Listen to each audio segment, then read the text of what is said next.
ओम news 24 को मु सर्वेश्वर आपण मानक स्वागत करुच्ची। आसतु जीवा वर्षा और पाणीपाग और लघुचाप विषय में किसी खबर पर नजर पकेवा। लघुचाप बारंबार लघुचाप फल ओडिशार अधिवासी मानक दुख बढ़ाऊँगी किंतु आगक आसूची दुर्गा पूजा। ये दुर्गा पूजा वर्षार भिजी पारे दुर्गा पूजा। अक्टोबर 6 तारिख बंगोपसागर सृष्टि होता लघुचाप 4 ରୁ 10 तारिख पर्यंत वर्षार परिमाण वृद्धि पाइब बोली आकलन करिछि पाणीपाग विभाग।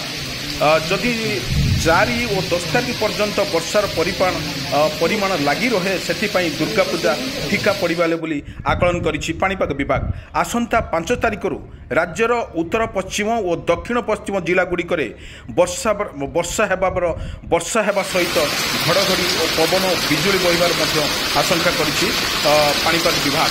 सुंदरगढ़, मयूरभंज, ढेंकानाल, जाजपुर, कटक, जगतसिंहपुर, केन्द्रापड़ा, भद्रक, बालेश्वर जिला गुड़िक पाणीपाग विभाग तरफ येलो वार्निंग जारी कर सीधा सड़क चित्र मुझे देखा जो लघुचाप ओडिशार बारंबार जो लघुचाप होती लघुचाप फल ओडिशार किसी जिलार प्रबल वर्षा होबार आशंका करिछि पाणीपाग विभाग एवं पवन सहित हल्का पवन सहित वर्षा बढ़। एथरक पूजा पर्वण आगक थिबारु एवं एई परिवार 4 ରୁ 10 तारिख पर्यंत किंतु दशहरा बा दुर्गांकर जो पूजा अच्छी से पूजारे फिका पड़ा बोली आशंका करा जायछि। ए लघुचाप फल अनेक जगार वर्षा हेबो एवं बहुत जोरे पवन बहिबार आशंका करा जाय। किछि जिले में हल्का पवन सहित झिपिझिपि वर्षा एवं पवन बिजुली घड़घड़ी बहिबार आशंका करा जायछि।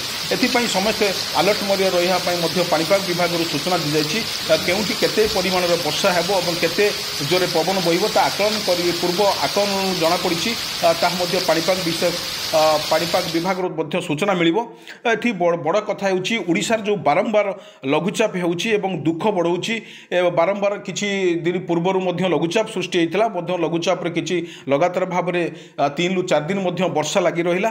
बर्तमान जो 4 ରୁ 6 तारिख जो लघुचाप हम बंगोपसागर लघुचाप हो लोक दुख बढ़ेब बोली आशंका करिछि पाणीपाग विभाग।